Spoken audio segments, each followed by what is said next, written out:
I read 2 books a week, roughly. And this week, I'm going to be using Fable's Scout to help me pick which 2 books I will read.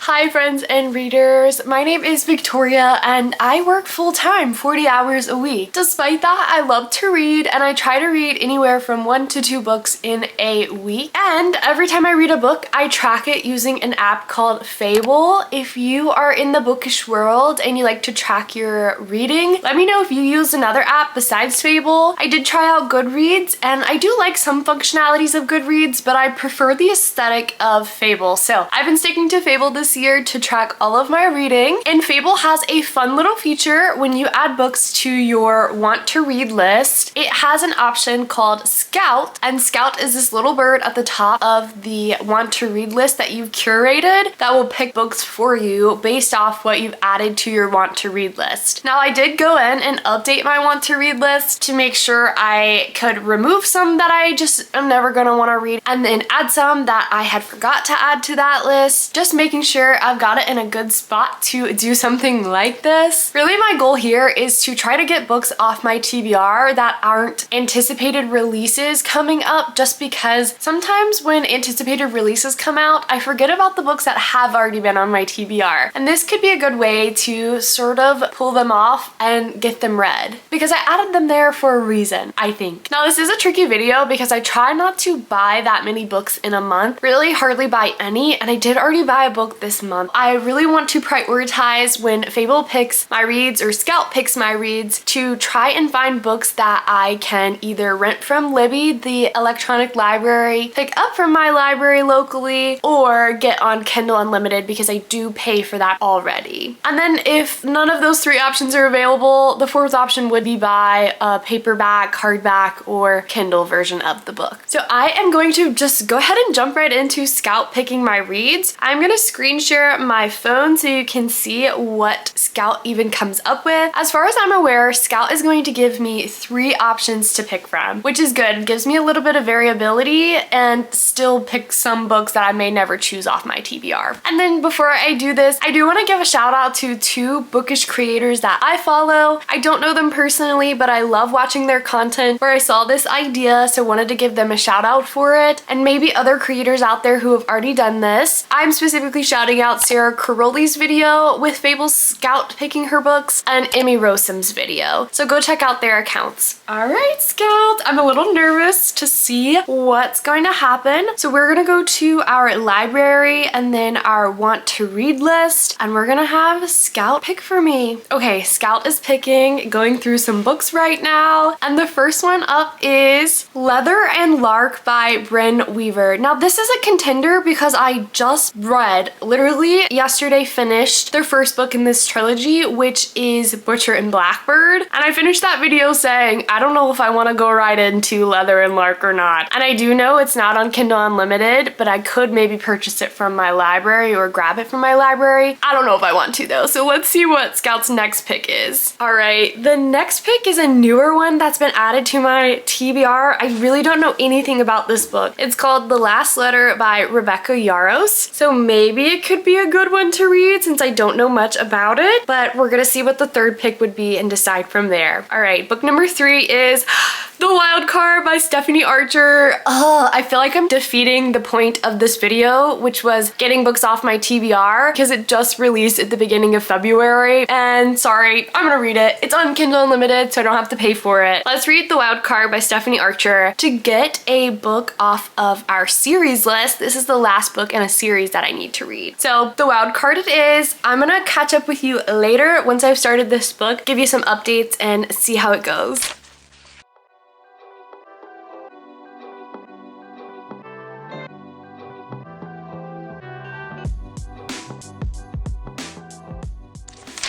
Oh, hello it is now 24 hours since Fable picked my first read for the week, which is Wild Card by Stephanie Archer. Not to be confused with the other Wild Card out there. I will say I have only made it 45 pages into the book, chapter 8, which is 11% of the way through Wild Card. This book is a total of 450 pages, and it says the typical time to read is about 9 hours and 20 minutes. This is book number 5 of 5 in Vancouver Storm, which I believe I told you earlier in this video. I have been having a really hard time being on TikTok, so today my priority is to my cats are just playing everywhere. Put down my phone and pick up my Kindle in my free time instead. I just need to break the chain this week of picking up my phone in my free time. So that's what we're going to do because Fable has picked our book. I chose this book because it's book 5 out of 5. Once I finish this, I will be setting aside the Vancouver Storm series. This is a interconnected series for an ice hockey romance series, which is following multiple different couples in Canada. And also it is not college, which makes it Stanley Cup. I'm so out of it right now because my cats are pulling me in every direction. I believe books 1 and 2 of this Vancouver Storm series have been my favorite. I would probably say that my favorite was the one with Rory, and I started this series off a recommendation of Destiny Sidwell. I remember watching one of her videos a long time ago where she picked up this book, was giggling and laughing, so I decided to pick up the series as well. I am really excited to finish it off, and also because once I finish this series and the Windy City series, I feel comfortable starting another ice hockey series, whether that is the Heated Rivalry area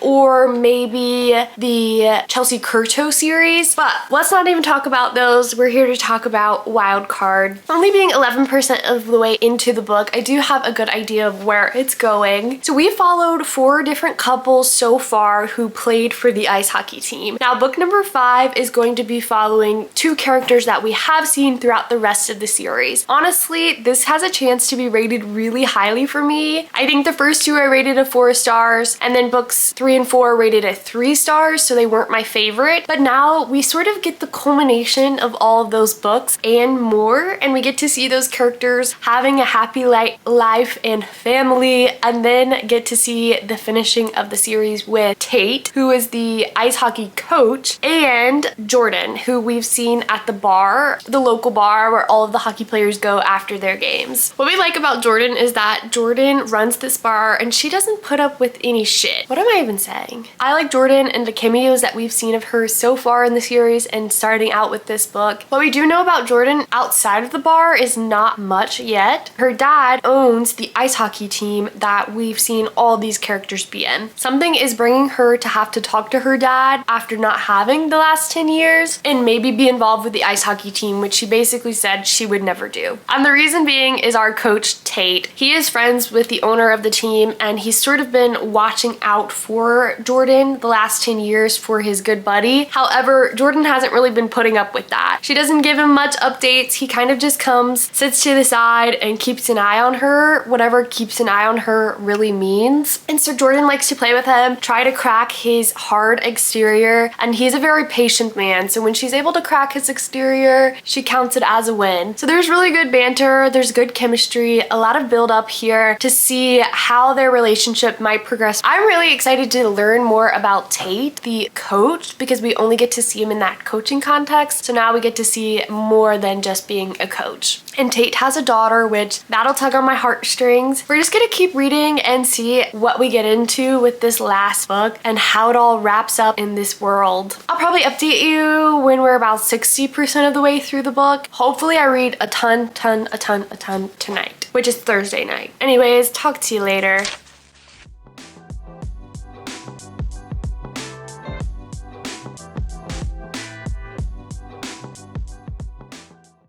It is Friday, 12:02. I've just gone on my lunch break for the day, and I wanted to give you the quickest update on Wildcard by Stephanie Archer. Last night, as you probably see from these clips, I sat in bed with my little Kindle reader and probably read like 200 pages. I just read for multiple hours after work last night. We got to 64% of the way through the book, which is chapter 60, page 283. And I think the last time I updated you, I was only 45 pages in. So we did read about 240 pages yesterday. I was just devouring it. The chapters are so short and it's dual point of view. There's so much tension, and I absolutely love Tate, our coach character, our main character, or one of the main characters. He's so sweet. He seems very caring, and it really helps when they're a single dad. I read the book in the Windy City series, the baseball player who had a daughter, and now we have Tate and his daughter, and it helps a lot. It really just helps. I really like reading about Bee, the daughter. I think she's so cute, quirky, and adds that comedic relief to the story when it's a fast-paced romance like this one. So I'm really glad Bee is a part of the story. I am liking our main character, Jordan. However, I thought I was going to like her a lot more. I think what's thrown me off a little bit is the rest of the series, we get to know her as the bartender who is far removed from hockey, and we see her behind the bar. And so this is our first time seeing her not behind the bar, but we've also completely removed the bar from this story. And I thought that was going to be a large part of when Jordan sees Tate and all of their interactions, but we got it in the first 40 pages and haven't seen it since. So I do wish we had a little bit more of that, and I wonder if we'll go back to that at all. I don't think so. Now we're getting to see Jordan in the scenario of hockey, which we've never really seen before. And we're uncovering the pieces of the family and why Jordan hasn't been around hockey and why it's hard for her to be around hockey. I'm really interested in seeing how the last 35% is going to wrap up, but I am having a good time so far, feeling like it could be a 4-star book depending on how we end it, but I'll update you once I finish.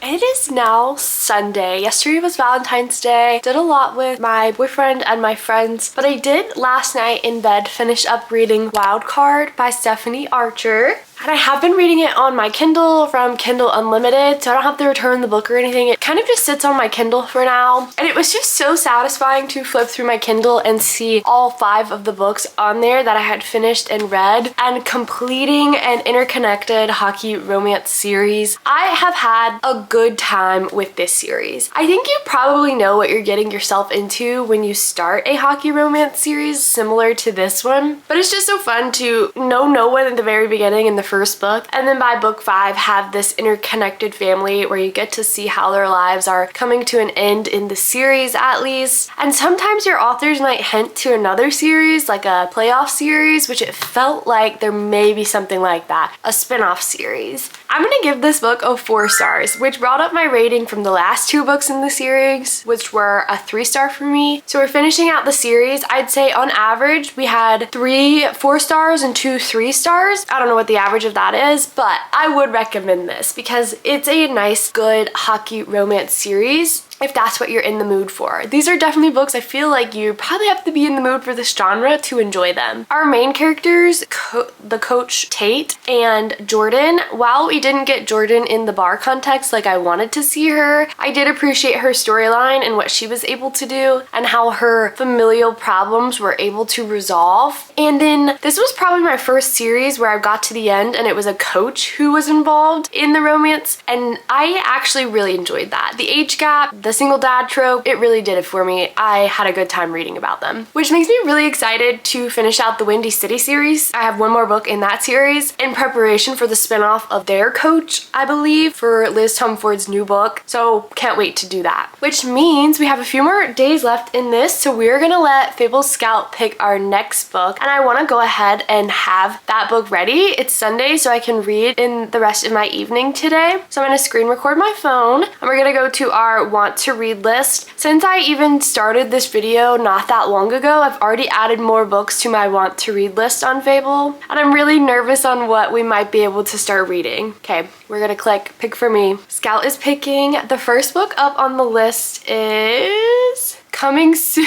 This is so funny. I was literally just talking about this. This is one of the faults of putting things on your want to read that aren't out yet. It says coming soon, Emmett Monty Montgomery and Reese Remington's book, The Coach in the Windy City series. So clearly I can't read this one. So this one is a dud for the 3 picks. We're gonna go to pick number 2. That's hilarious. Uh-oh, this is Andy Weir's Project Hail Mary. I don't know. I actually would be really excited to read this one. I literally just put it on my list because the book is being adapted into a movie, and I'm pretty sure the movie comes out really soon with Ryan Gosling, and he's one of my favorite male actors. So I was thinking I really wanted to watch that movie, but I'm kind of torn between being surprised in the movie or going into it having read the book. We're gonna see what pick number 3 is, and then see between 2 and 3 if we're able to easily get the book without having to pay for it, and that might be what we make our decision based off of. Okay, book number 3 is The Risk. This is the Mind F series. Oh, and I just don't think I'm in the mood for this, which means we're probably gonna read Project Hail Mary. Oh my god, I can't believe it. All right, well, I'll come back to you later to see how I can get my hands on Project Hail Mary, whether it's on Kindle Unlimited, doubtful, Libby, or at my library, or do I have to purchase it? Talk to you later.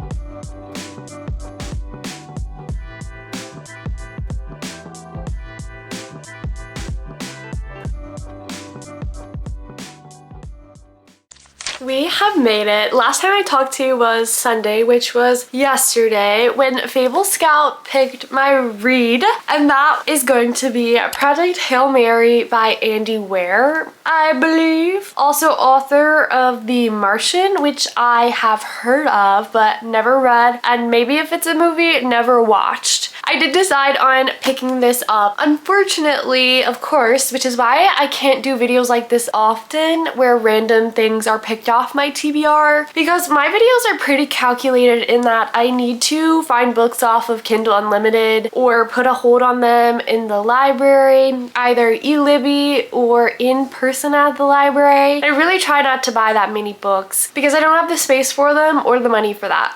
But this was one where I thought I could get it from the library, but it was checked out and Libby was on hold for months, and that's probably because this movie is coming out in the next few weeks actually. So I did have to purchase a copy of this, but we were out running errands yesterday, so I was able to grab one from the store. And I also think this is a book I could get my boyfriend to read, so why not have a physical copy? I am actually super excited that Ryan Gosling's gonna be in this movie. I'm actually just picturing Ryan Gosling's face now that I know that as I read about our main character. One thing is that I've heard really good things about Project Hail Mary's audiobook. I did run out of Spotify premium hours, and the audiobook on Libby is also on hold for months, and so I have to wait for my Spotify hours to renew, which actually they renew tomorrow. So fingers crossed I can listen to some of that audiobook because people seem to really love it and can really hear the comedic effect of the audiobook. Now, Project Hail Mary, this book came out in, I believe, 2021?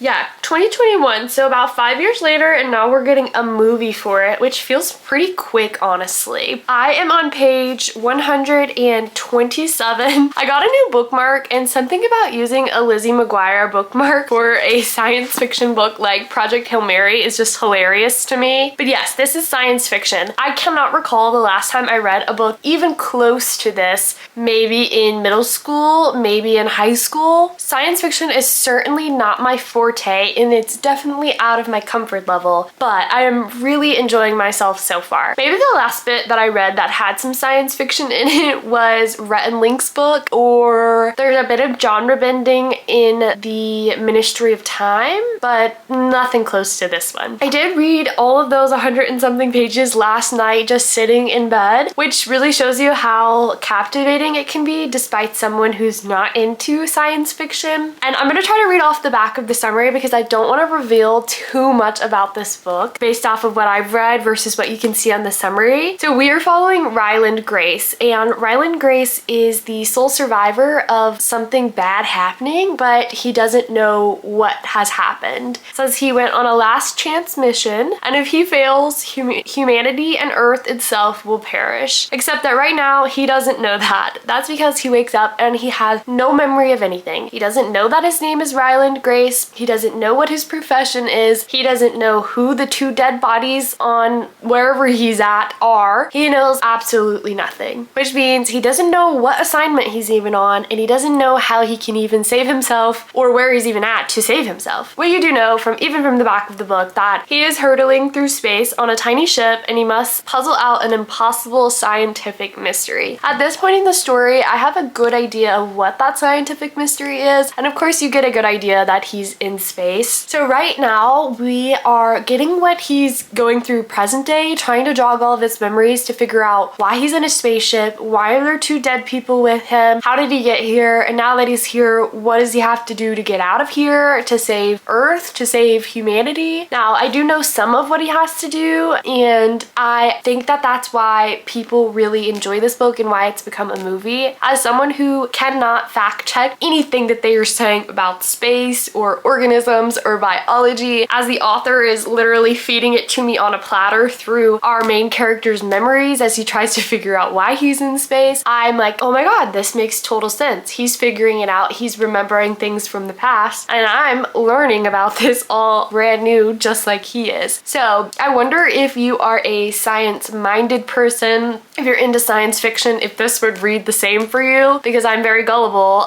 and this is the only way for me to learn is to keep reading, which is why if there's a plot twist or turn of events, I'm not going to expect it at all. So yeah, every time something will happen, he'll figure something out on the ship to see, you know, what his mission is and what he can do. He'll jog his old memory from the past. So we get a little bit of current day and then flipping back to the past through memories. And I really like it so far. So we are going to keep reading today. It is Monday. I would really like to have this finished by tomorrow, but we still have a good chunk of this to go. By tomorrow afternoon, I do work in person tomorrow, but I'm working from home today. So I plan to just sit down and read as much as I can tonight. I'll update you later.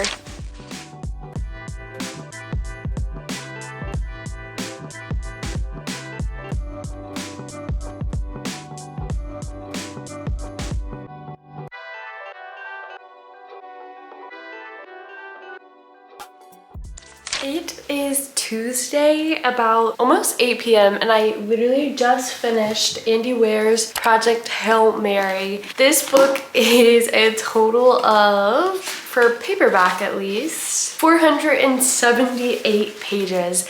And I think the last time that I updated you, I was in the 100s, and I have spent the last day reading and listening to the audiobook to finish it. So I've done a ton of reading and listening in the last 24 hours. And I'm gonna grab my phone because I have many of notes on this. If you could see my reaction in those last clips, I was not expecting the ending to that book. I did listen to it, but I wasn't able to find a copy of it in English for the audiobook on Spotify like I thought I might be able to. And so I had to find an audiobook on YouTube for free. And then I listened to that on my way into work this morning and then on my way home from work today. And then I read on my lunch breaks at work, and then I've been reading for the last few hours here at home since getting back. So this is really definitely my first book in the last few years with this much science. Of course, it's science fiction genre. With that being said, I was confused at times because I felt like I was reading, but I wasn't really comprehending or visualizing what was going on when Dr. Grace or Ryland was doing things on the spaceship to try and solve the mission that he initially went on. And so without visualizing it, sometimes I would be reading and then I would catch myself and be like, wait a second, what the heck did I just read? What is he doing? What kind of science is he building? So I really do think that I'm going to love going to watch the movie at the end of March. I think I saw it comes out March 20th because it's gonna help me visualize some of these things that I probably got totally wrong in my head based off the descriptions. I just got a little bit lost in the sauce, not being so comfortable with science fiction and these science-like terms. With it being science fiction though, there was a ton of comedic relief. Andy Weir did a great job of writing the dialogue with our main character and the perspective of our main character. You might think it could get really boring because that's all you're really reading about is this man in space trying to figure out all of his memories and save planet Earth. But it doesn't get boring because there are these comedic quips everywhere throughout that dialogue that you're interacting with the reader and the character. There were some other things still that I was confused about, like time on Earth versus time in space and different universes. Does our main character have a family? There's no mention of his family whatsoever. But hey, I don't think those are things that would be answered in a movie, so I guess I'll never know. Another thing is I've watched this movie with Adam Sandler in it, and I won't say for what reasons, but if you know what I'm talking about, it's a very bizarre movie. It's Adam Sandler who plays totally different character than he normally plays, and he's in space. And that whole time I was accidentally comparing that movie to this story, thinking that it was a replication of this book when it's totally different premise. I just couldn't get it out of my head. Let me know if you've seen that Adam Sandler movie. Very bizarre. And the last thing I'll say without being a spoiler is fist my bump.